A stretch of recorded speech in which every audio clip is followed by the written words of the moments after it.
Welcome to the Wisdom That Breathes channel. Across all our platforms, we try to share wisdom which is relevant and accessible to everyone. But on this particular platform, we go deeper into some of the ancient principles found within the scriptures. If you find some of the terminology difficult or inaccessible, then go over to our Keshava Swami YouTube channel where you'll be able to find other content which is perhaps more relatable. Thank you and enjoy the wisdom that breathes. Hare Krishna everyone. So thank you so much. It's a real honor to be back in rainy London. So I hope I'll be coherent. I arrived after midnight this morning. We flew in from Delhi, but because of Storm Bert, is it? Storm Bert. Devotees are transcendental, they don't know all these things. Our flight got delayed, so I'm kind of just landing in London. But very happy to be back. We just completed, by Krishna's grace, by Srila Prabhupada's inconceivable mercy, Vrajamandal Parikrama. Haridas Varya Prabhu was my partner. We carried each other through 30 days. We were on the ground, in Braj, village to village, forest to forest, walking every single day, with every step trying to absorb the spirit of Braj, trying to capture the bhav, the emotion that is so prevalent in Vrindavan. And it was hard. It was austere, and it was also incredibly sweet and an incredible experience. So if you get a chance, go for it. There are some cautions, but that I'll tell you another time.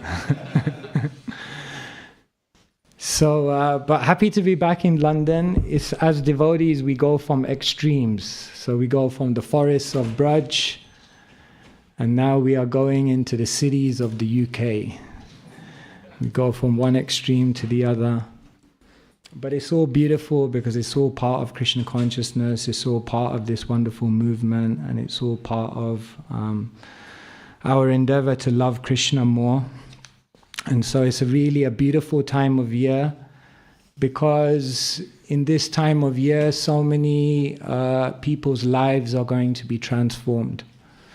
As all the devotees go out of their comfort zone and really go out and reach people, then they connect people with something which is so incredible, so powerful, so transformational that people's lives, people's destinies are changed.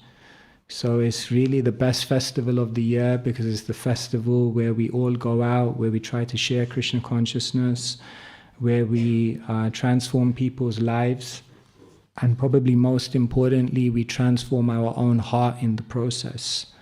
I always felt in my life I was a very hard-hearted person, still am.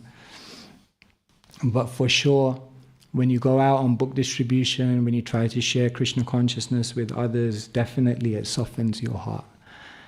And only a soft heart can really experience the beauty of Krishna consciousness. So we're looking forward to this beautiful month. So I'll just share some thoughts with you. Today I thought we could read from the Chaitanya Charitamrita. We're reading from the Adi Leela, chapter number 9. Text number 46, chapter entitled The Desire Tree of Devotional Service. So just to give you some context, Sri Chaitanya Mahaprabhu comes to the world, and what Sri Chaitanya Mahaprabhu does is he plants a tree in this world.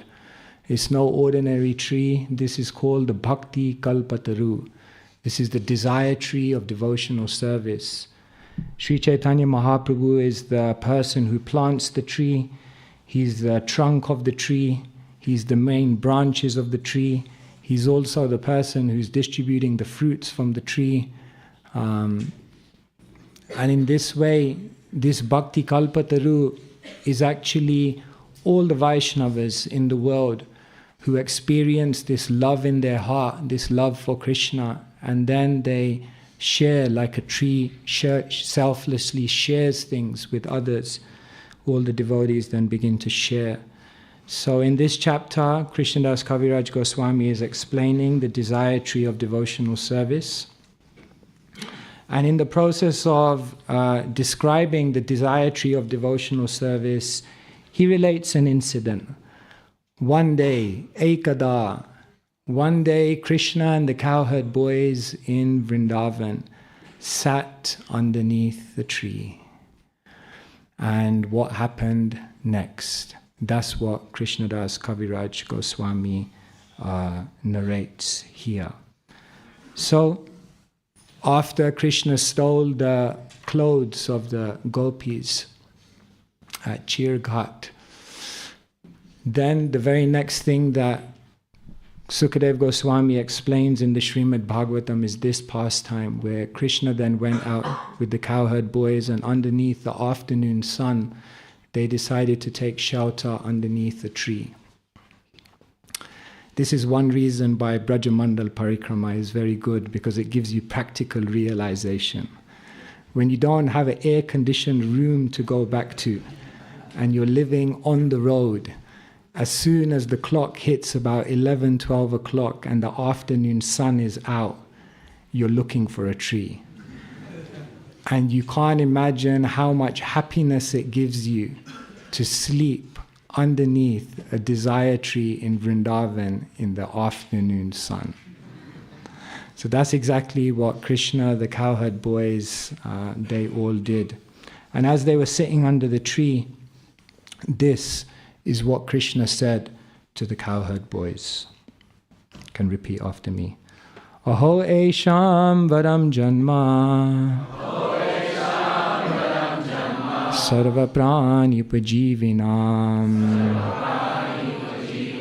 sujanasya vaye samvai vimukha yanti narthinam. Aho esham varam janma sarva prani upajivinam sujanasya vaye samvai vimukha yanti narthinam. Aho esham varam janma sarva prani upajivinam sujanasya vaye samvai vimukha yanti narthinam.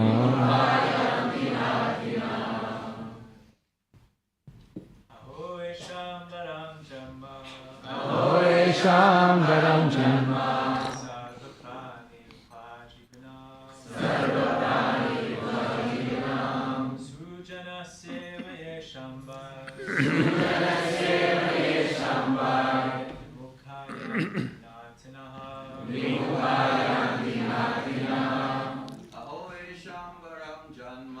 Aho esham varam janma sarva prani upajivinam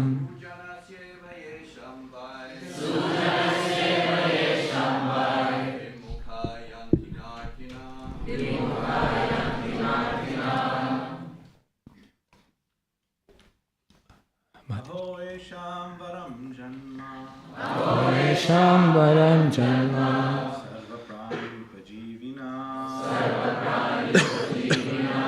sujaneshvaye shambhai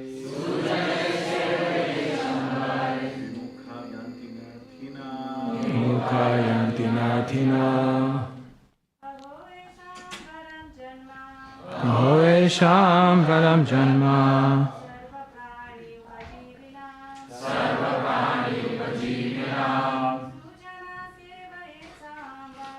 sujanasya vaye samvai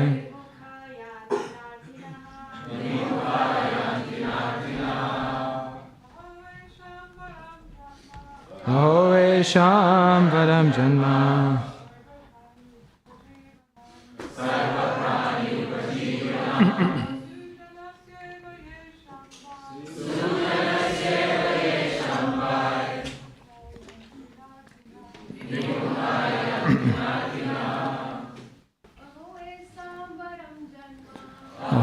yesham varam janma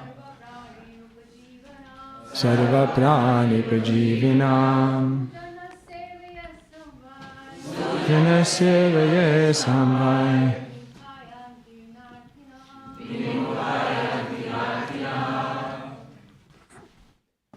Aho, oh, just see, some of these trees, varam, superior, janma, birth, sarva, all, prani, living entities, upajivinam, one who provides maintenance, sujanasya eva, like the great personalities, yesham, from whose, they, certainly, vimukha, disappointed, yanti, goes away, na, never, arthina, one who is asking for something. Translation and purport by His Divine Grace, Srila A.C. Bhaktivedanta Swami, Srila Prabhupada Ki Jai. Translation. Just see how these trees are maintaining every living entity. Their birth is successful. Their behavior is just like that of the great personalities. For anyone who asks anything from a tree never goes away disappointed. Purport.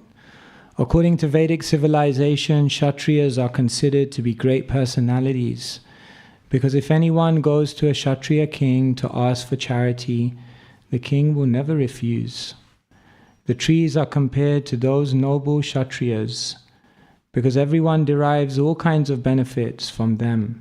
Some people take fruit, others take flowers, others take leaves, others take twigs, and others even cut the tree, and yet the tree gives to everyone without hesitation. Unnecessarily cutting trees without consideration is another example of human debauchery. The paper industry cuts many hundreds and thousands of trees for its mills, and with the paper so much rubbish literature is published for the whimsical satisfaction of human society. Unfortunately, although these industrialists are now happy in this life by dint of their industrial development, they do not know that they will incur the responsibility for killing these living entities who are in the form of trees. This verse, quoted from Srimad Bhagavatam, was spoken by Lord Krishna to his friends when he was taking rest underneath a tree after his pastime of stealing the clothes of the gopis. Vastra Harana Leela. By quoting this verse, Chaitanya Mahaprabhu teaches us that we should be tolerant like trees and also beneficial like trees, which give everything to the needy persons who come underneath them. A needy person may derive many advantages from trees and also from many animals. But in modern civilization, people have become so ungrateful that they exploit the trees and animals and kill them. These are some of the sinful activities of modern civilization. Srila Prabhupada Ki Jai. When I first read this verse, it immediately caught my attention. Because what was fascinating for me is that Krishna in Braj, Krishna in Vrindavan, is surrounded by so many incredible devotees. There are the Nitya Sakhis, the Priya Sakhis, the Parama Preshta Sakhis. There are the Surid Sakhas, there are the Priya Sakhas, there are the Priya Nama Sarkas. There's Mother Yashoda, there's Nanda Maharaj, there's all his other friends, there's all the other living entities. Krishna is surrounded by so many incredible devotees in Braj. But Krishna and the cowherd boys, when they're sitting underneath this tree, Krishna says, "Aho, just see, look." So everyone is thinking, what is Krishna pointing to? It is a bird. Is it a bird? Is it a plane? What is it? And then Krishna just points to the tree. And Krishna says, Aisham Varam Janma. Just look at this tree. This tree's life is so successful. This tree is glorious. This tree deserves to be glorified in the three worlds. Why? Sarva prani upajivinam. Because every part of the tree is utilized for the benefit of others. In other words, a glorious life is a life of service.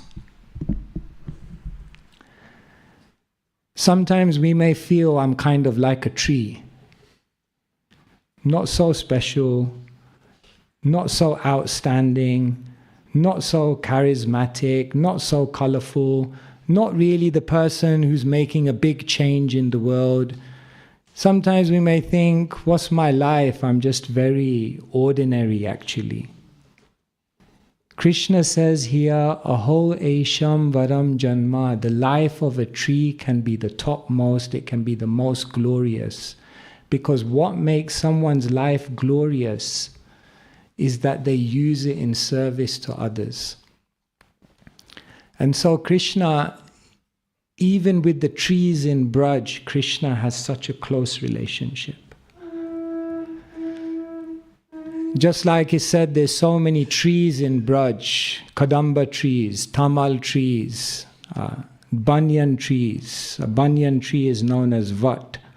So Krishna, so many pastimes he performs, always seems to be underneath a tree, isn't it? Shringar Vat, the place where Krishna, underneath this banyan tree, decorated Srimati Radharani with flowers and ornaments. Shishi Radha Gokulananda ki jai. Shringar Vat, Vamshi Vat, Shriman Rasarasarambhi, Vamshi Vatatatastita. The tree under which Krishna played a flute. And what did he do? Rasa Rasambhi. He initiated the rasa dance. He called all the gopis. Akshaya Vat.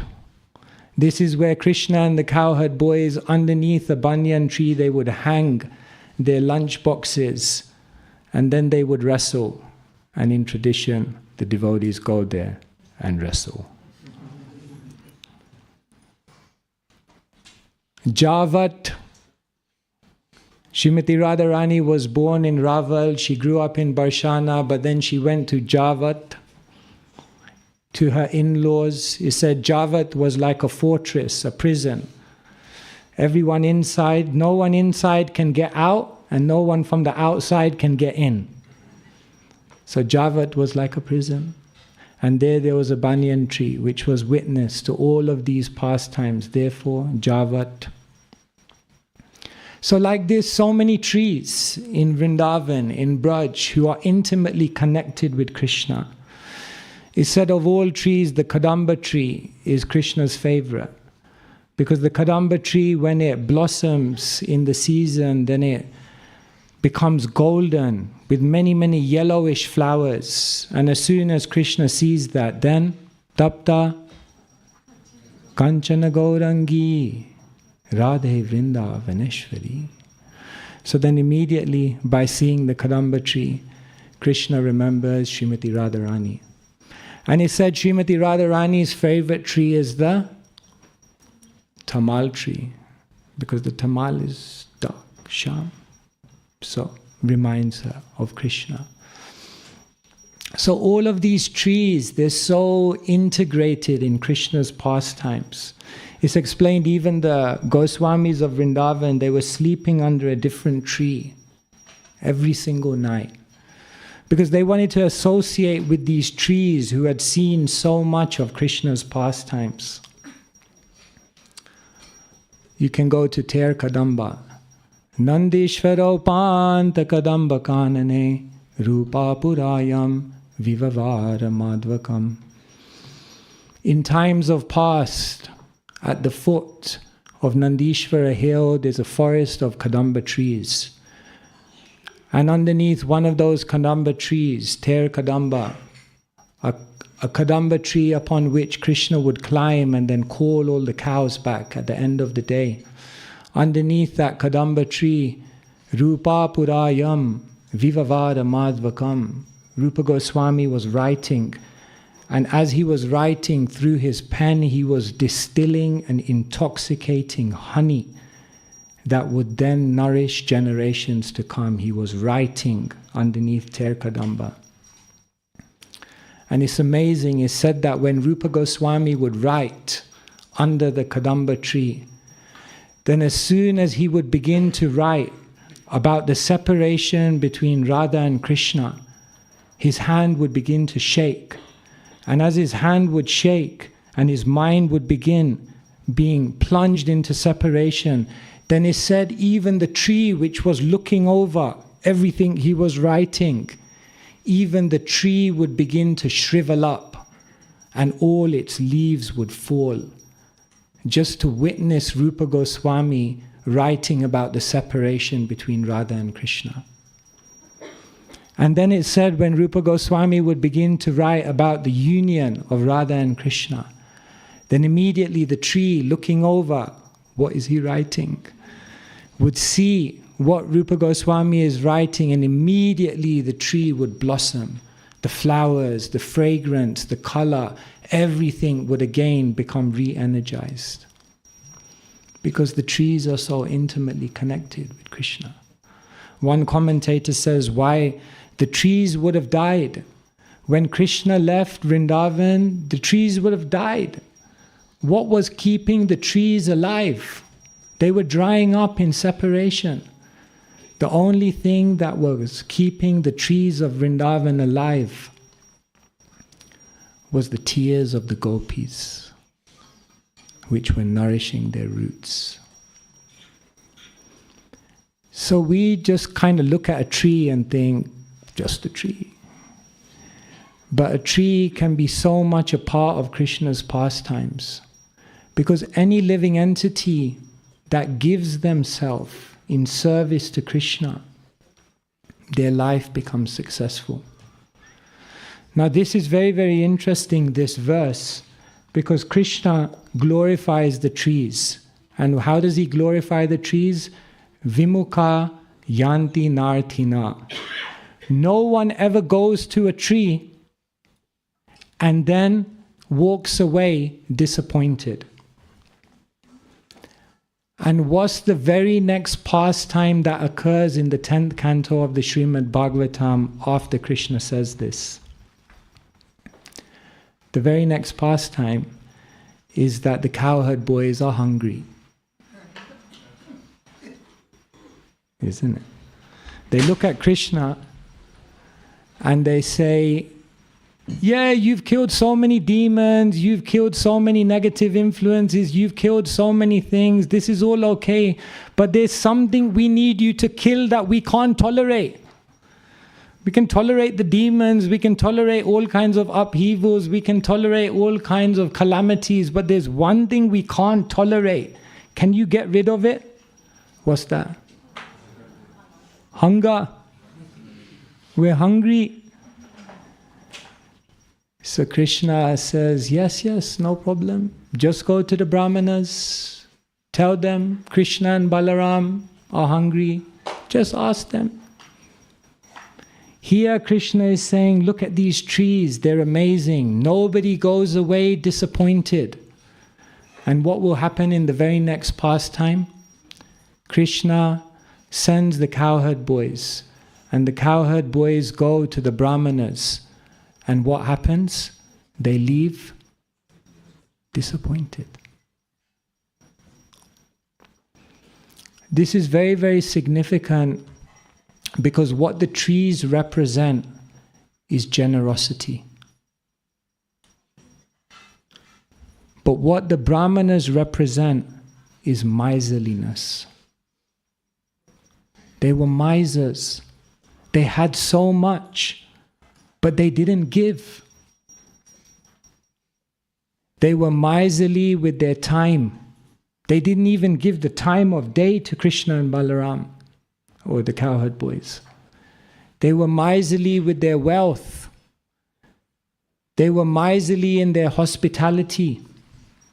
They were miserly with their words.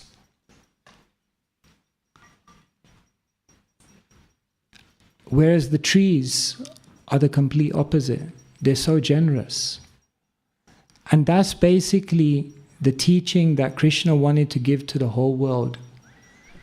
That when we're generous, when we're in a spirit of giving, when we're looking at how can I sacrifice to bring happiness to other people's lives, then what happens is you begin to enter into real deep spiritual exchange. So, generosity is so much a part of Krishna consciousness. There's so many beautiful pastimes of generosity. For example, the fruit vendor. It's such a simple pastime, but it's so beautiful. That yes, Krishna was living in Gokul. He had not reached even 2 years old. And at this time there was a tribal lady. Some commentators say she was a widow. Some say she had a miscarriage. Whatever it was, she was alone. She was old. And she maintained herself by selling fruits. It's said that she had become so old that it was difficult for her to climb up the trees to get the best fruits. It was difficult for her to dig underneath the ground to get the real good fruits. And therefore she struggled. But she would go deep into the forest, and with all her energy and with all her endeavor, she would find the best fruits. And then she would come and she would sell those fruits. It's said that on one particular day she had a basket full of wonderful fruits, juicy, fragrant, with all medicinal benefits. So she was thinking, where should I go to sell these fruits? So then she was thinking, I'll go to Mathura. But when Ugrasen was in charge of Mathura, then it was a good place to sell. But ever since Kamsa had taken over the show, not a good place to go. So she needed another place to go. So she was thinking, where shall I go? So she had heard Gokul is a good place to go. So why? Let's give it a go. Let's give it a try. So with her basket full of fruits, she began walking towards Gokul. Of course, to go to Gokul, you have to cross the Yamuna. But she was so poor, it's said that she didn't have enough money to take a boat over the Yamuna. So in her sari, she paddled across. She arrived in Gokul with the basket of fruits. Her sari was wet, tired, fatigued, but had to earn a living. And so she began walking into Gokul. As soon as she walked into Gokul, her heart dropped because she looked and she saw everything was flourishing. Because Krishna was in Gokul. And where Krishna is, all the seasons are present. So all the trees were blossoming, all the fruits were there, all the flowers were there. She was thinking, oh my God, I've come to the wrong place. There's no business here. Everything is here. So she was thinking, oh no, I've come to the wrong place. Sometimes it's like that. You turn up to a town on book distribution and you think, I came to the wrong place. So then there was one saintly person, he said, oh, Maya, why are you lamenting? She said, I came here to sell fruits, but I don't think there will be any business here. The saintly person said, no, you continue, you try. You go into Gokul and you head towards Nanda Bhavan. There, in Nanda Maharaj's house, definitely you will have some business. So she was a little inspired by his words, so she began. So it said she started in the morning and she was calling out, Falalo, Falalo, take take the fruits, take the fruits. But there was no response. She kept shouting, she kept announcing, she went lane by lane, place to place, house to house. No demand. It came to the evening and she was crestfallen. I have a whole basket of fruits here. I need to survive somehow. What will I do with all these fruits? And then she remembered that the saintly person said, head towards Nanda Bhavan. There you will get some business. So it was 1 kilometer to Nanda Bhavan. So she began walking. So it said as she began walking, then she was calling out, anyone want fruits? Any fruits? Fruits available? Fruits, fruits. And then she heard a sound. She heard the sound of a young child. It was a very faint sound, but a very captivating and enchanting sound. And the sound came from the mouth of Krishna.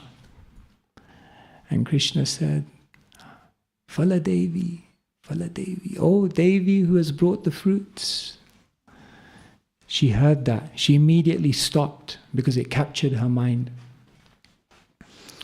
And then she sat down and she was thinking, where did that sound come from? Who is that? And then in the distance she saw a young child, not even 2 years old. No dress, just covered in dirt, walking towards her, saying, Phala, Phala, fruits. So immediately when she saw this young boy, she was captivated. She thought the Creator must have put all their ingenious, creative power into crafting this one individual. I've never seen anyone like this in my life. She was so captivated to see Krishna.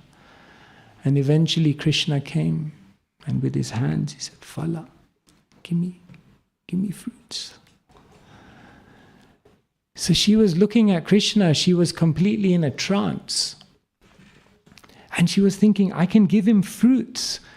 But even if I would open my body and give my heart to him, it wouldn't be enough. He's so beautiful. What can I give him? And Krishna was asking, fruits, fruits. So in her mind, she was ready to give everything. But then she thought to herself, if I give him the fruits, he'll take the fruits and then he'll go. I'll never see him again. So I have to extend this exchange somehow. So then she began teasing Krishna. She said, yes, I can give you fruits, but you have to pay. Krishna said, pay? Yes, you have to give something for the fruits. Krishna said, but my mother gives me food every day. She never asks for any money.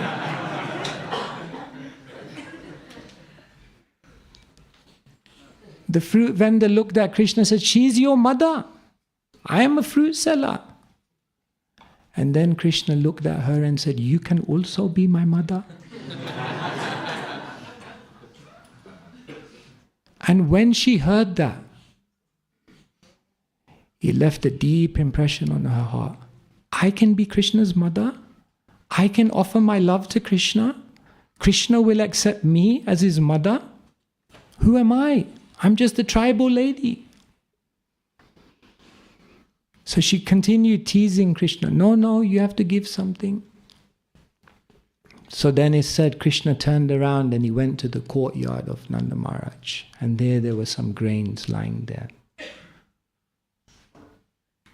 So you have to try to picture Krishna's hands in your mind's eye. Like firstly, babies have these kind of like round hands. There's not even any flat, real surface. It's all like a ball. So how do you even keep any grains on there? Then second thing is, they're so small. Then third thing is, a baby has no shakti to grip anything. And then fourth thing is a baby can't even walk straight, so as they're walking, everything is falling. So Krishna picked up whatever he could. And then he began walking towards her. And it said that all the grains were just left in a trail. And by the time he came to her, there was practically nothing there. And Krishna said, "Here."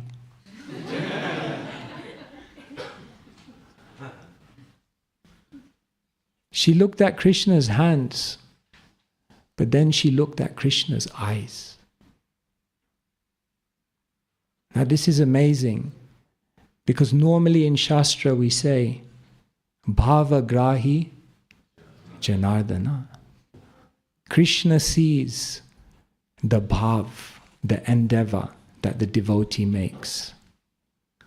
But now, Krishna's devotee was seeing the endeavor that Krishna made. So she looked at Krishna's hands and there was nothing there.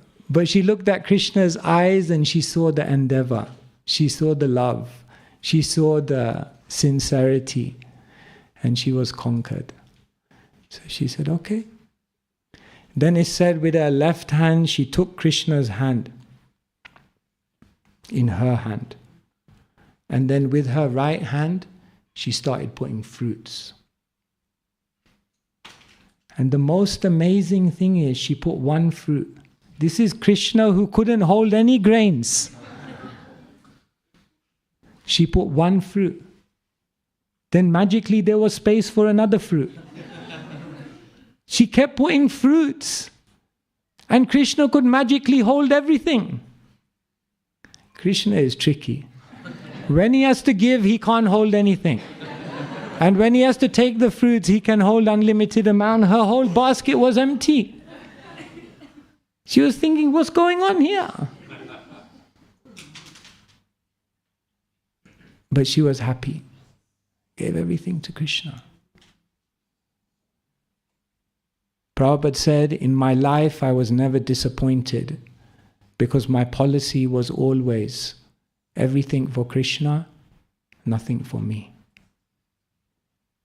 If you want to live a life without disappointment, that's the formula, Prabhupada said. Everything for Krishna, nothing for me. So she gave all the fruits. Krishna went away, happy bunny. And then she put her basket on her head, and as she was walking, she was thinking, my God, this is heavy. I emptied this thing out.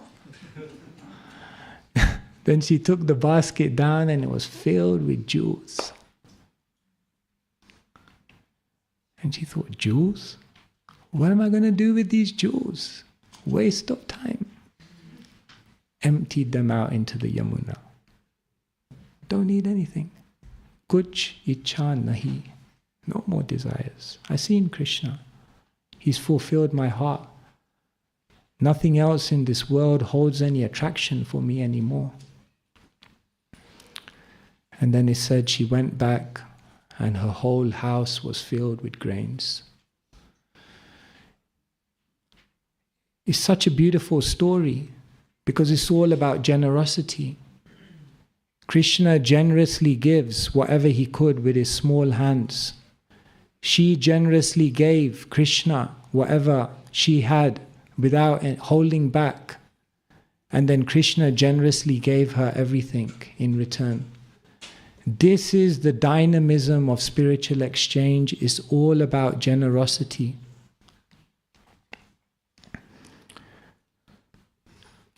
See, you don't have to be big to change the world. Big things don't change the world. Infectious things change the world. The proof is COVID-19. Not big. You need a microscope to see it.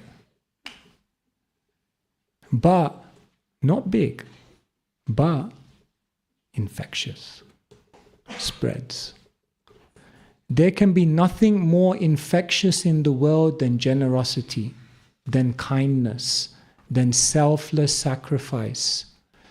Because when someone is selfless, when someone is generous, they become energized by it and it fuels their generosity. The person who's on the receiving end of their generosity becomes touched and it fuels their generosity. And anyone who sees the exchange becomes touched by it and it fuels their generosity. This is how you change the world, through generosity. So, like sometimes you experience this on Sankirtan. It's like you have a moment where you're actually generous, where you're actually not calculating, and when you're actually just trying to give to someone. So, many of you have experienced this. Once I was on book distribution, and then I had a great exchange with someone, and I just said, take these 3 books. And because it was such a good exchange, they touched my heart. I wasn't even going to ask for a donation. So just take it. And they became so touched by it that from their wallet they gave a big donation.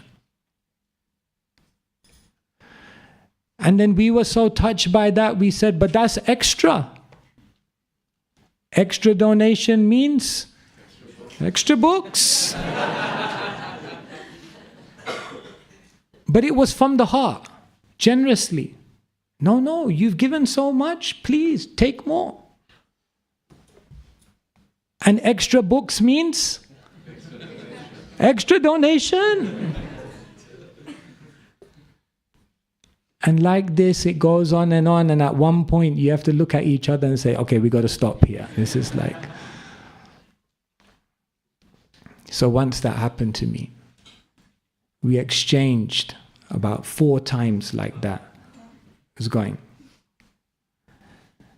And I walked, and it was a wonderful exchange. And as the person walked away, then the next person stopped. I thought, I got it down now. I know the strategy. So I just looked at this next person. I said, 10 books for you. So he gave me about £1.50 and walked off. And then as he was walking off, I was like, no, the script is at this point you're supposed to give me more, and then I'll give you more. That's what's going on here.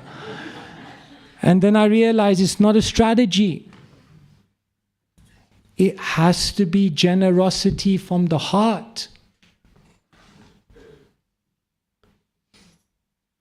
Because the love that you give pursues you. So this is actually spiritual life, to become generous. And this is how our movement expands. Prabhupada was so generous. He just went above and beyond.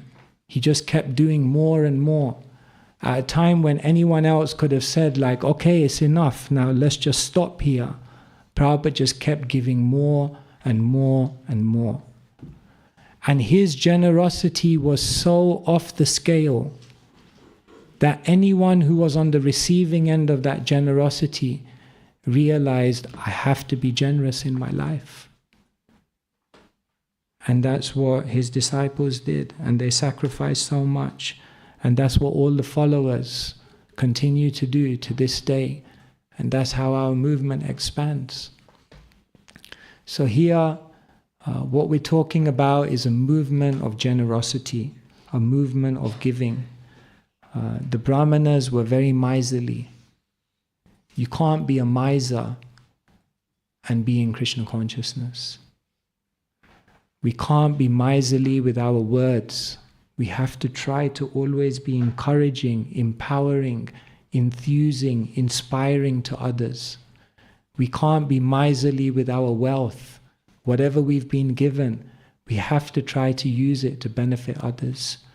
We can't be miserly in our hospitality. We can't be miserly in serving prasadam. Sometimes we become so miserly that we can't even accept another person's gift. That's another way to be miserly. Someone is trying to serve you, trying to give you, and we become so miserly and closed-hearted that we can't even accept the gifts of others. So Prabhupada said, don't be a kripana, don't be a miser, be generous. This is the teaching of Krishna consciousness. This is Mahaprabhu's mood. He is very, very generous. Namo Maha Vadanyaya Krishna Prema Pradayate. So generous, so giving. So when we talk about generosity, it's not just a theoretical thing. We all have the opportunity to show that generosity in a very, very practical way. And we do that by saying, I'm going to take some time out. I'm going to take some time out from my own life, from my own concerns, from my own goals, from my own problems. And I'm just going to put all of that to one side. And I'm going to try and just be generous. I'm going to try to help others. I'm going to try to be generous with my words. I'm going to be generous with my time. I'm going to be generous with my energy.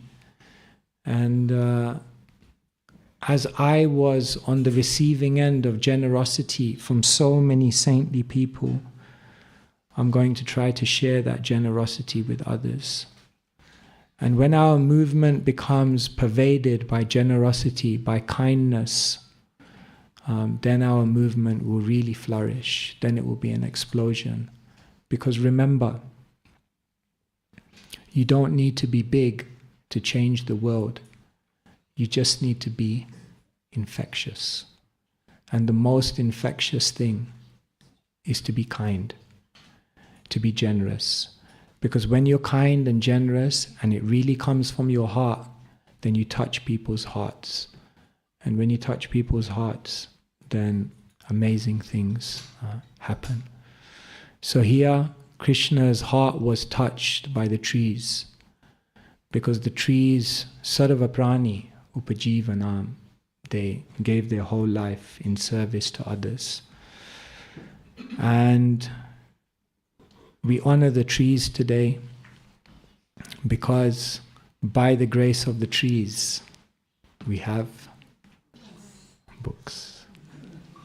So this is the result of the trees.